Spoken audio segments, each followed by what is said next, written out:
Hello folks, so this is a time lapse of a stream I did a couple days ago. I have a player in my D&D game who's playing a human monk with some fiery red hair. So I'm painting her up her model here. I actually already painted her up one earlier, but the arm broke off and I want to make a few changes, so I'm painting up a new one. I'm using some new techniques, to me anyway, which is building up a glaze starting from a base coat and then using some very thin paints to just build up highlights. And you can see, as I'm doing here, starting with a brown red base coat, but then lightening it with more red and then layering it on, getting the highlights on these nice ridges here. So this model is from Hero Forge, and they do really good models, but I ended up 3D printing it myself. I'm a bit of a hobbyist in that regard, and I really like this model. Lots of good character, lots of good ridges to pull out those highlights. It was a lot of fun to paint, and especially seeing the highlights really pop as they start to develop. Now, here I'm trying to finish it up with a little bit of pure red to pull the highlights out. I end up highlighting a little more with orange to make it even brighter later on, and then a very thin red glaze to make it really pop. But for now, I'm just sticking with the red, and it looks really pretty good even now, but you really want to get those colors to pop later on. So now I'm moving off onto the hip cape of awesome for this character. It's an alternating brown and red. I'm working on the red area here, and again, very thin coats, simply glazing it up to get the color saturated more and more. And it's a fairly thin area here, and I'll add detail later, but I'm just trying to base coat at the moment. Now, in just a minute, I'll start working on the brown here, as you can see. And working with brown can be interesting because you can take it in two different directions, I've found. Well, I'm sure there's more that you can take it, but as far as my skill level determines at the moment, is you can take it into a tan color or a red color. And I'm focusing more on the red highlights for the brown in this situation. Starting with that brown base coat, going with multiples of those thin layers, and really building up that red later. Now I'm moving on to the pants and the underside of the hip cape of awesome. And really I'm just trying to block in color right now.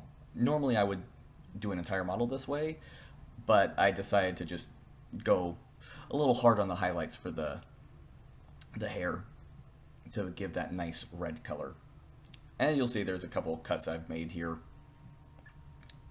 Considering this was a live stream, there was a few bits of dead air. But now I am working on the flesh tones. Now the flesh tones, oh boy, those are some interesting things to deal with. The flesh tone colors that I have are very thin, and considering that I am thinning my paints even more to make more of a glaze to build up, flesh tones are just a pain. So you'll see here I end up going over the same areas about 6 or 7 times, slowly just trying to build up that saturation.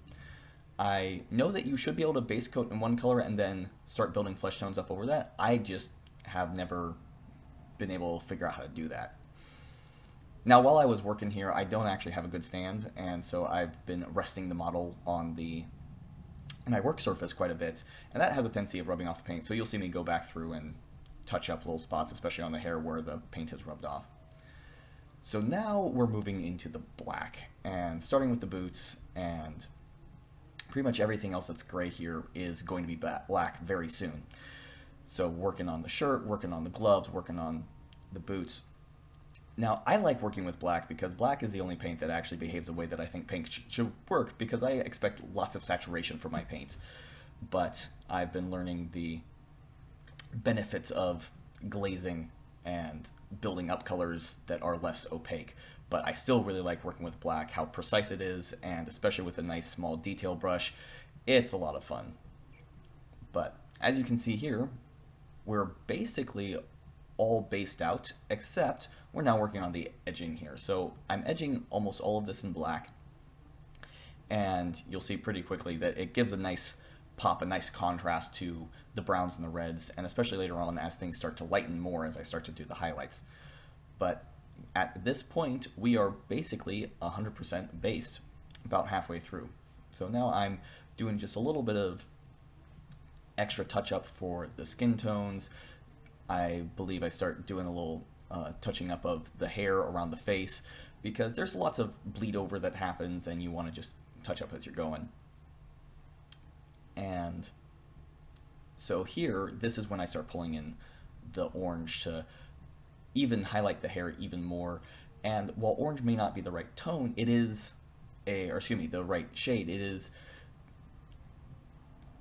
the right tone to pull up the red, so it just makes it lighter and lighter.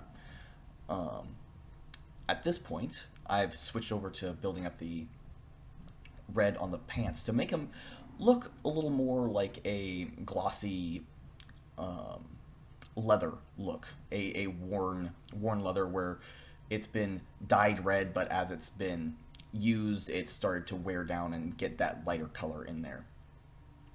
And I started to do that on the hip cape as well. I actually started with a different style of highlighting. I was trying to highlight into a more of a purplish color, but it just wasn't working, so I ended up covering all the brown over again, and I started using this red highlighting technique again to build up the brown into a more reddish hue, which I end up really liking. I'm a big fan of warm fall colors, and this combination of red brown building up into those highlights is a personal favorite of mine. And as you'll see here, I'm starting to really touch up the black edging now that I'm basically done with all the highlights, wanting to make sure all my lines are crisp, get it nice and clean. And yeah, now I'm really into the final stages, just doing little bits of touch up, making sure there's no bits that have worn off. And yeah, that's basically it there, just the final touches. Working on the hair, I start working on darkening the skin tone a little bit. Skin has always been a problem for me, but working with a little bit of orange and a little bit of natural skin tone that I have right there turned into a really good bit of a tan that I really ended up liking, giving the skin tone a lot more depth than just a flat kind of fleshy look. So there I am, finishing up the final edge highlights, and the very last thing I do here is use a little bit of the purple that I've been using as a very thin glaze over the black to give it a little more depth, a little more highlights. Black can be a little bit hard to shade. So here we have some final pictures of the final result. I really liked this model, had a lot of fun painting it, really happy with how it turned out. Just a few more touch-ups, and then I need to base it, and then it'll be all ready for the tabletop. So thanks for watching this video, and I hope you have a good rest of your day.